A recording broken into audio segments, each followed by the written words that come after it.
This is Flock and Hive, a place to explore the things you always wanted to know more about, as well as the things you didn't know you wanted to know. And this week, it's so simplistic how you can activate different areas of life through your intention and through numbers. It doesn't always have to be about design and decor. It's also about the invisible aspect of Feng Shui. We talk to Feng Shui expert Kristina Hollinger. So, episode 2. Has your life changed now? We're doing this podcast in the last week. Oh my God, yeah, it's been a whole week, man. But do you know what? It has a bit, because, we set that challenge to try and find the positives. I must say, even though it was hard at the beginning of the week, it got a lot easier by the end of it. I think when you're physically exposed to hearing someone else talk about something else, and this is what is great about having all our guests with the breadth of topics they cover, is it just takes your brain out of itself and out of the hamster wheel of the same thoughts going wrong in the same routine. And that's, I've noticed already, had a really positive effect. Absolutely. So aside from us waffling on, we have our chat with Kristina Hollinger coming up about Feng Shui. It's Feng Shui.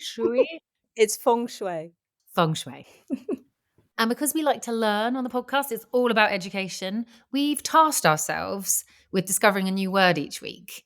And because of the Chinese theme of this episode, that word is Guanxi. Yeah. What is it?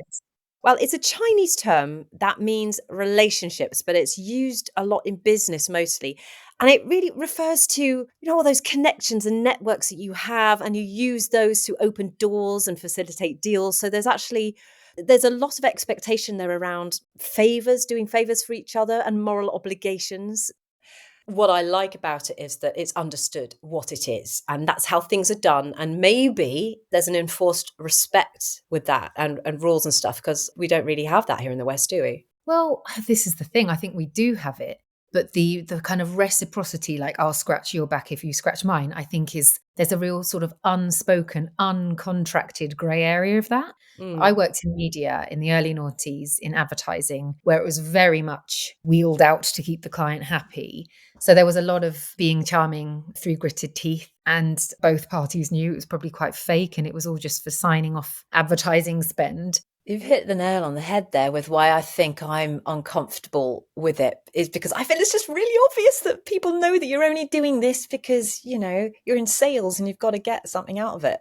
But then also I was shit at sales. I think I just had to realize it's not my personality to sit and small talk about something I really don't give a fuck about in a loud bar playing shit music I don't like. It could be that you're just in the wrong job, because I know some people love it, but I think that could be more at a senior level as well, when you actually genuinely become friends with people, perhaps, and you are hanging out with people you've known for years. That's probably quite different, and you can put something on your company tab and actually have a good relationship. There's supposed to be more of a human connection with the Chinese version of Guanxi. It's meant to be more pleasant, and maybe that forces you to become more human, which is probably a good thing. Yeah, in my industry, in the wine trade, we didn't have anything like that. In fact, it was quite dog eat dog, especially in the freelancer communicator world. But what's lovely is I have seen an element of what feels like Guanxi actually coming through with women very recently. And it's a hugely positive thing. So there's a new WhatsApp group called Grape Gurus, and it's a real place of supporting each other and networking. But there's who's going to this tasting? Can I go with you? And it's a place to talk about any negative experiences, but also really positive experiences, bigging up each other hugely, and favors. So there is very slowly a Guanxi element happening there in the wine, and it's women that's leading it. And I'm really, really happy to see that, actually. It just goes to show that even if just you put some positive energy out there, you're going to get something back from that too. And it's not necessarily a selfish thing. Even if you're competitive with someone, back them, support them. Because then if you're showing that support, they'll, if they grow, you grow, the industry grows and develops and changes for the better. I still think we've got such a long way to go in our culture to harness that and use it as an advantage. Yeah, we really do need to start taking these lessons from the East, like Guanxi, but of course also Feng Shui. And on that note, that seamless note, I think it's a good time to hear what Kristina had to say. Kristina Hollinger, welcome to the podcast. You are a Feng Shui consultant and author based in Chicago, Illinois, and I want to hear all about what led you to becoming an expert and how it's helped you and others since. Before we dive in though, just tell us a little bit about yourself and then explain in layman's terms what Feng Shui actually is and how it influences our daily lives, because I think most of us have heard of it, but understanding it probably goes as far as moving the furniture around the house because it just feels better that way. I love how you basically explained that most people think that Feng Shui is about design and how you arrange your furniture and the artwork you put up. And I just want to emphasize that that is a big part of Feng Shui. It's a big part of why I started the practice, because I'm a Libra and I'm a North Node Taurus. So I love beautiful aesthetic, beautiful environments. And that was my foot in the door with Feng Shui, is that I wanted my space to look good and feel good and harmonious. But the other aspect of Feng Shui that I don't think gets talked about that much is the inner energetics. And the three types of energy we work with are universal energy. So how the moon phases affect us, if Mercury's in retrograde, how that impacts us as a collective. We also work with environmental energy, which is how our immediate surroundings impact us, which is kind of like what you were talking about, how our furniture is arranged, and just how our immediate surroundings are influencing us. But then we also talk about in Feng Shui, the third type of energy, which is our personal energy, which is everybody has their own personal energy. And sometimes we pick up on other people's energy and it influences us. So I really also help my students and my clients with balancing their personal energy so that they can become a magnet for what they desire. It sounds like it's combining two completely different things that I didn't know could be combined, and I'm completely up for it. Maybe a good place to start would be you telling us your story. So where did you come from and how did you get here? I had life before Feng Shui, and then there's a distinct difference after I discovered it. We had just gotten married. I had a new teaching job and a workout regimen. Honestly, I was so healthy. Everything looked really good from the outside. But at 27, something felt like it was missing. And so as I looked around our apartment, I decided I wanted to spruce it up. And I had heard of something called Feng Shui. So I leaned into it. I decided, let's try to update our home, make it look a little bit better, and then let's apply Feng Shui. So I started with the essential spaces, my front door, my bedroom, and there's something called the wealth area. And I wanted more money, so I went there. And within 6 months of those adjustments and applying Feng Shui to those essential areas, we found out we were having our first baby. We bought our first house with grace and ease. My husband got an unexpected promotion. Oh. And for me, that was just the catalyst to where I am. Fast forward 10 years, here I am today, living and breathing the Feng Shui practice, teaching my students and my clients and empowering others to manifest with Feng Shui. That's amazing. So it's not just the movement of energy around, and everything is connected with the lunar cycles and everything. So I've also heard of the word qi. Is that the same thing? Yeah, so qi is literally energy. I'm going to introduce your listeners a little bit to the front door and why that's so significant. And it helps you understand the flow of energy in your home and how it supports you. Energy, we know, is invisible. And actually, Feng Shui, let's go back to these basics. Feng Shui translates into wind and water.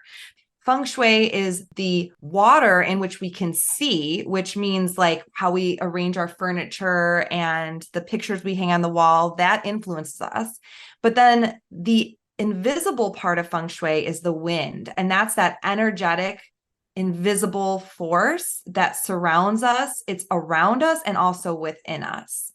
And so when you think about your front door, every time you open your front door, that's called the mouth of qi, or the mouth of energy. And essentially, the energy from the outside is coming into your home as if your home is taking a huge deep breath in through its mouth. Wow. And your whole home is replenished and rejuvenated every time the front door opens. Now, this is where I was drawn to Feng Shui and what is so exciting to me. The core of my work is working with the Feng Shui Bagua map. And essentially what this is, it's a 9 square grid that identifies which areas of your life are located in specific areas of your home. So for example, you have a wealth area of a career area of your home, a relationship area of your home, etc. There are 9 areas of life that can correlate to different spaces in your home. And when you think about energy, the goal is, of course, that you want the invisible energy that's around us to flow to all of these areas, replenish all of these areas so that you feel balanced and harmonious. And then with Feng Shui, it's like as we make adjustments to our home, we optimize the energy in those spaces. And then that's when the manifestation comes into form, because the energy of your home reflects the energy of your life. When you work with your clients with this, are you essentially seeing maps of their house and saying which bit should be this or that, or are you asking them to kind of sense? How do you use these maps? Oh, yeah. Well, first of all, your listeners can get a map at my site, KristinaHollinger.com. And I have like a free manifesting with Feng Shui 101 guide that has the Bagua map. And I literally explain my 3-step method, how you can lay it on your floor plan. I try to simplify it. And ultimately, I always use the front door to help lay the Bagua map on my client's floor plan. So I can even have your listeners identify their wealth area right now. I think that would be helpful because everyone wants to know where that space is in their I'd like home. to know where that space is, please. Yes. When you walk into your front door, the far back left area of your home is the wealth area. Okay. And then the far back right area of your home is the relationship area. And I like to identify those 2 spaces first because they really help people to get grounded in the Bagua map. And then it makes it easier to figure out how you can like locate the career and all of those other places in your home. I love that, because actually where I've chosen to work most of the time seems to be in the career area or the wealth area. The far back left area. Far back left, yes. So there are different ways of using Feng Shui, and I've been saying that wrong forever. It's not Feng Shui, is it? I don't know. You have this beautiful accent. Maybe it's said differently everywhere. I'm from Chicago. I say Feng Shui. I'm from Essex. No idea. So yeah, so there are different ways of using it for different needs, like creating harmony, attracting positive energy, financial abundance, etc. Can it improve your sex life as well? It can improve anything. So here's what I love about the Bagua map. And that's really my very first step with manifesting with Feng Shui, is to get familiar with the Bagua map. Because essentially when I helped you to identify where your wealth area was and where your relationship area was, first thing you can ask yourself is, do I spend time in those spaces? And does clutter pile up in those spaces, or is it well lit? Is it a place I enjoy to be in? And if not, there's a possibility that something might be energetically off in that space. And so what can you do to improve it? Can you open up the shades? Can you declutter and clean? And maybe can you get rid of some of the decor that no longer inspires and serves you to elevate that space? And do it with the intention of, okay, this is my wealth area. Let's go back to that space. It's always a good area to focus on. If my wealth area doesn't feel really good and yummy to me, what can I do to make it feel better?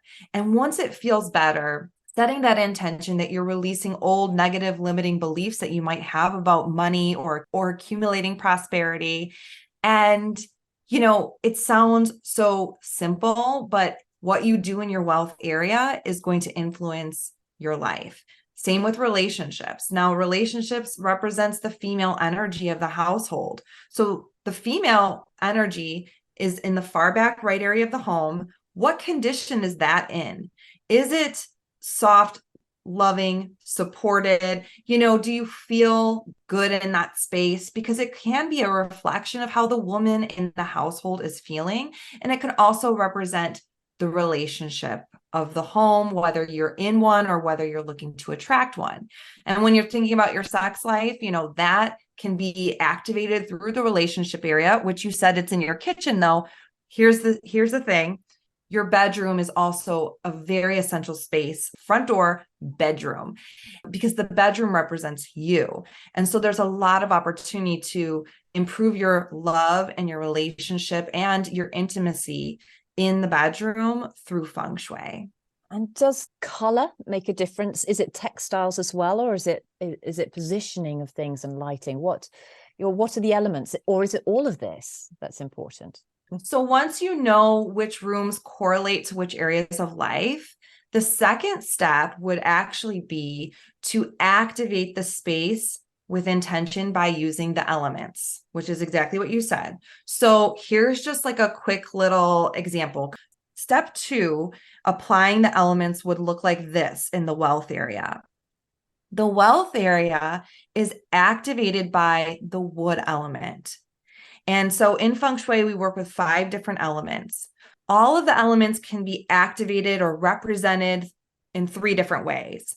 They can be represented by shape, color, and then the actual element itself. So in your example for the wealth area, I would activate the wood element by integrating the shape of a vertical rectangle, kind of think of like a tree growing upwards.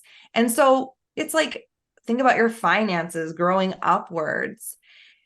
Anything, I love this for my interior designers. I work with a lot of designers.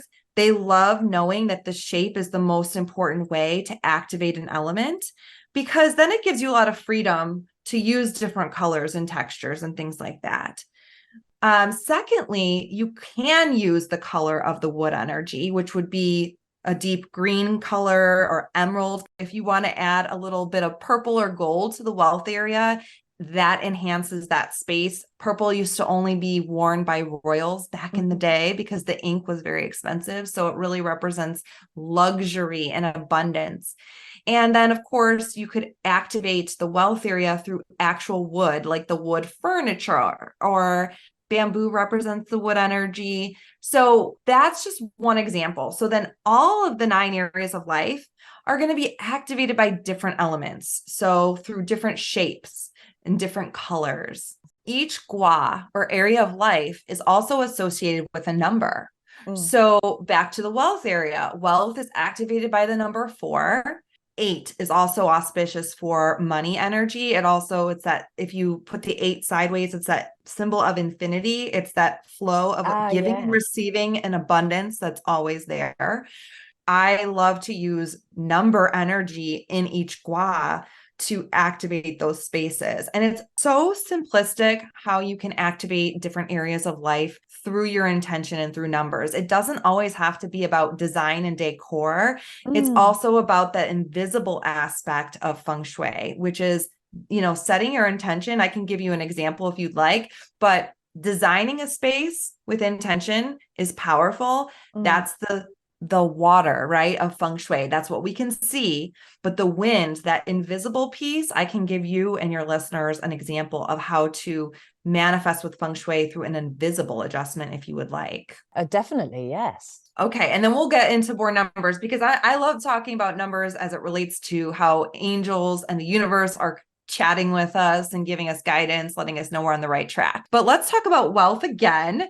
The number 4 activates the wealth area, but also the number 8. So a very simple adjustment you can do is you can get a piece of paper and you want it to be rectangle to activate the wood element. And on that piece of paper, you're going to write 4 or 8 intentions for your money and your abundance. And if you don't dream big for yourself, no one will do it for you. So the way you write your intention is just simply writing it. It's like an affirmation and writing it as if it's already happening. So for example, I might write, I make great money doing what I love. So much money flows to me every single day. Money comes to me in unexpected ways. Just go down the line, whatever feels good to you. And then you take your 8 intentions that you put on that paper and place it in the wealth area where no one can see it. Place it behind a picture, a painting, a piece of furniture. And you're just activating that space with the wood energy, because you're putting that vertical rectangle in that space. You're activating it through a number 8, and your words carry energy. This is an example of an invisible adjustment that you can apply the wealth area. It costs you nothing. And all it does is it energizes the wealth area of your space, and it's going to amplify that area of your life. That's so simple. Moved into our house about 6 years ago, and over the years we've pretty much painted every single room in our house. And one thing that we do, we actually write our intentions on the wall depending on which gua we're in, and then he paints over them. So our walls carry this vibration of our intentions. And I have my husband participates. He's been witnessing the results of Feng Shui for about a decade now. And so he doesn't argue with it. And I even got my kids, I got them involved. My daughters, what we did is we just said, write your wishes for what you wish for instead of calling them intentions. And they just like wrote things that they want, just to kind of get them empowered and invested in the joy of designing a space with intention and really feeling ownership of the space. Wow. Okay. I'm quite glad that we're about to redecorate the entire house. Like, I would need to have a longer conversation with you before I do that, by the sounds of things. Can we talk now a bit about classic mistakes that people make in this area? I know that mirrors at the end of your bed are meant to be bad. I kind of get that. But, what else are we doing that we do all the time that we could just simply change? In general, what I would say is, like, if it's not broken, you don't need to fix it. But what I'll say here too is that, like, for the first 27 years of my life, I would take my bed and put it against the wall so my bed was only accessible from one side. And I would do that. We do this a lot to children's beds, but I did that for the first 27 years of my life, thinking that it made the room feel bigger and look bigger. We don't want to do that, because in Feng Shui, you want the bed accessible from both sides. It will help you to create more equality in the relationship, because the person who's against the wall is going to feel pushed against the wall. They're going to feel a sense of inequality in the relationship. They might feel trapped in the relationship. It causes imbalance, right? And then if you're single and you want to have a relationship, like, there's this joke in Feng Shui. It's like, if your teenager is dating someone that you don't like, push their bed against the wall. But clambering over someone to go to the loo in the middle of the night is not sexy, is it? Let's face it. Right. And then, like, if you can have a solid headboard, that's key, because it represents a mountain behind you. It represents the universe having your back. And I like to look at the bedroom, since it's one of the most essential areas to Feng Shui. I like to look at it as like a manifesting incubator, because you're spending a 30-year life in your bedroom, a 30-year life sleeping. So there's a lot of ways that you can manifest your desires simply by just focusing on the bedroom. You can actually just take the Bagua map that we're talking about and just lay it on your bedroom. And so, like, you could activate the wealth area of your bedroom. So, like, when you walk into your bedroom, the far back left area of your bedroom is the wealth area. And then the far back right area of your bedroom is the relationship area. So you can even just play around in your bedroom first and see how that goes for you. It's about progress and not perfection. And it's about, having fun with it. But what I will say to your listeners is, I truly believe that your intention is the most powerful tool in Feng Shui. So your sincere intention is going to make the application so successful. I imagine that what businesses could do by knowing a bit more about this is huge, how they set up their spaces. Whole Foods here in the United States, they hire a Feng Shui consultant to do like a Feng Shui space clearing. So like, they're really into it. Donald Trump uses Feng Shui for all of his buildings. And there's the Trump Tower in Chicago in particularly is very much in alignment with Feng Shui. For example, he built the tower off the river, and the river is flowing towards the building. And in Feng Shui, water represents money energy. So the money is essentially flowing towards the building. He's been quoted saying, I don't have to believe in Feng Shui for it to work, which, whatever. It's kind of true. But so I don't know if he actually believes in it, but he does hire Feng Shui practitioners to help him with his design. So it's certainly out there. And that's why I'm so passionate about teaching more people about it. And Actually, I would love to invite your listeners to hop on over also to my podcast as well. It's called Modern Feng Shui with Kristina Hollinger. And I have incredible guests to help you expand your manifesting toolbox, including numerologists, astrologers, and just new thought leaders in spirituality. But then, of course, a healthy dose of Feng Shui. I do have a book. It's called Teaching from the Heart with Feng Shui, Inspired Living for Teachers, Parents, and Kids. Mm-hmm. And it really is kind of everything you need to know about Feng Shui. And then there's a specific chapter geared towards teachers in their classrooms, because that was my intention with that book. Kristina, thank you so much. I feel like I've learned a lot. Please keep in touch. Thank you for having me. So, manifesting with Feng Shui. Thoughts? So always knew that Feng Shui was about energies, but I had the misconception that it was primarily design and physical. So actually really loved hearing her go more into the whole wind and water, invisible element of Feng Shui, which is the energy that we don't see, as well as the physical, which is the placement of things. And what I found quite lovely about when I was listening to what she was saying, she's like, water means money. And I've got a great big leak in the back left part of my house. So I'm like, money's going to rain in. That's your wealth area. But do you know where my female area is? In the fucking kitchen, which annoyed me. Yeah, and my relationship bits are in the kitchen, hilariously, seeing as I'm not allowed in there. We were all burnt by your macaroons circa 2011. Oh my God, one macaroon issue, and I'm not allowed in the kitchen ever again. Fucking awful. My friend James has the before and after pictures, and he sends them to me about every 2 years, just going, that was Facebook gold. And it just makes him laugh all over again. Anyway. I really want a Bagua map. Remember, she's got one on her website that you can download, KristinaHollinger.com.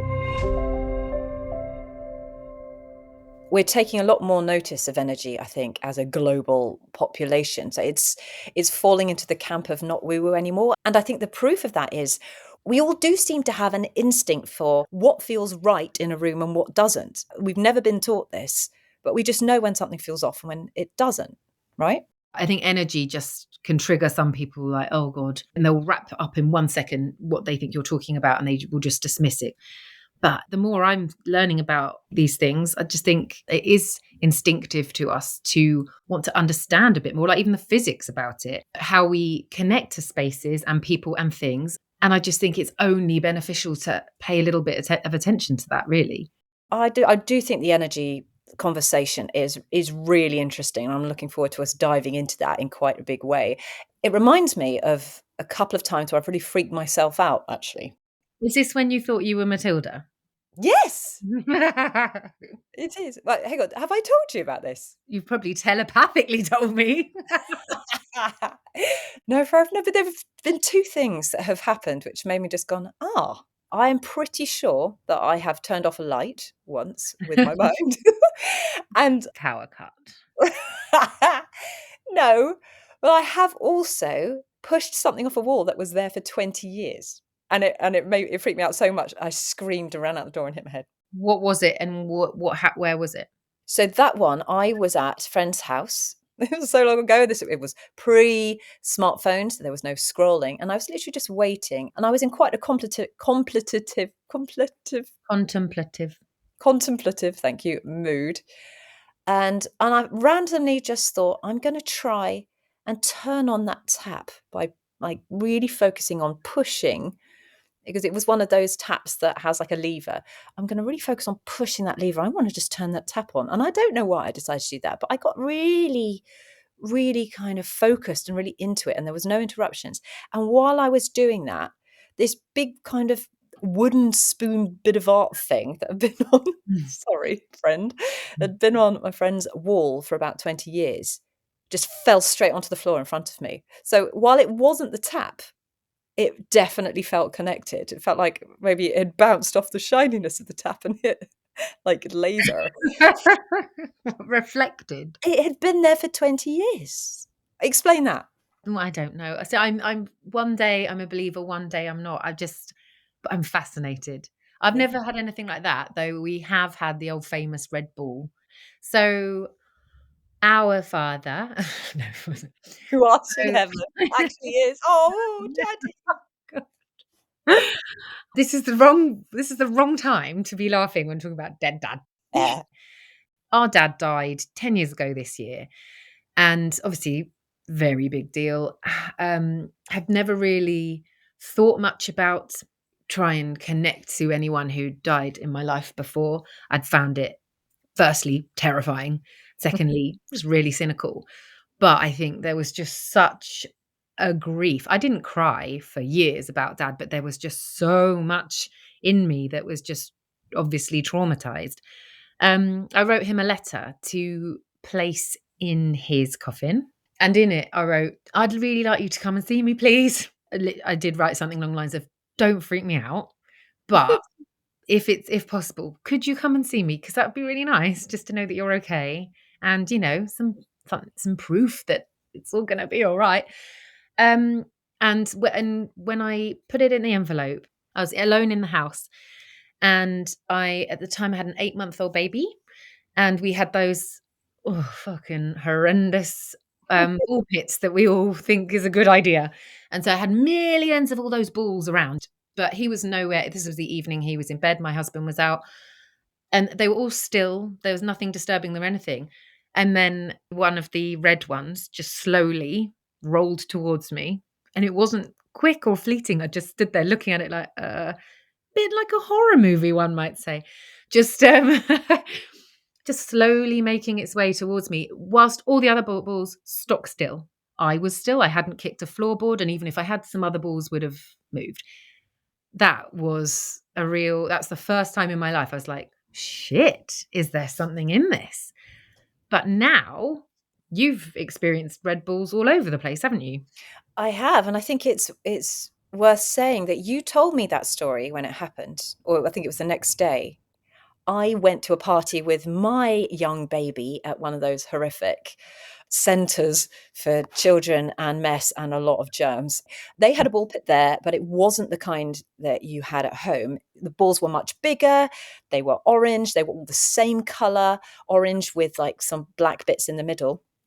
I was looking at that ball pit, and a child I'd never met, who must have been about 2.5, 3, picked up a ball from that ball pit, came over and gave it to me. However, it was the exact same red plastic ball that you're talking about from your ball pit that didn't belong in the one that was at the party. And since then, you and I have keep seeing those balls in the most random places. Yeah, and I think that's the point. They're just, sometimes you can sort of rationalize, like, am I near a soft play center? But sometimes they are just there, and it's always that same particular type. But what's also really funny, we had a very funny experience with our brother, who is a non-believer. A non-believer. He wouldn't even let us get through a sentence without a little scoff. But we all went to the Isle of Wight when you first moved there. Yeah. And do you remember we went to that place? We had talked about the Red Bull about half an hour prior to then just seeing one right there in the mini golf course. Do you remember? I just said, Nick, look down. And he actually just started pissing himself. And he himself said, okay, I have no words. I think it's extraordinary, isn't it? You've seen them in random fields in the middle of nowhere. And remember, the house that I am now sitting in now on the Isle of Wight, our new family home, there was one in the garden right at the end. Oh. Do you remember I sent you a picture of that going, right, this is the house. It's obviously the house. I mean, do you know what? And this is sort of how I'm just approaching life now. Even if it is bullshit, it's actually unprovable bullshit, for one. Even bullshit. Red bullshit. Even if it is, does it matter if it actually just brings you joy, elevates your day, makes you feel connected, makes you have a connection? It promotes us having a chat about dad. There you go. And that is a virtuous circle of energy and joy. Don't forget that you can follow us on socials at Flock and Hive and see more about what we talk about in these podcasts on our website, flockandhive.com. And do get in touch if you're an expert and you want to talk to us on this, because we would love to hear from you. And next week we talk to Emma Baish, a graphologist, about what your handwriting says about you. See you then. Bye.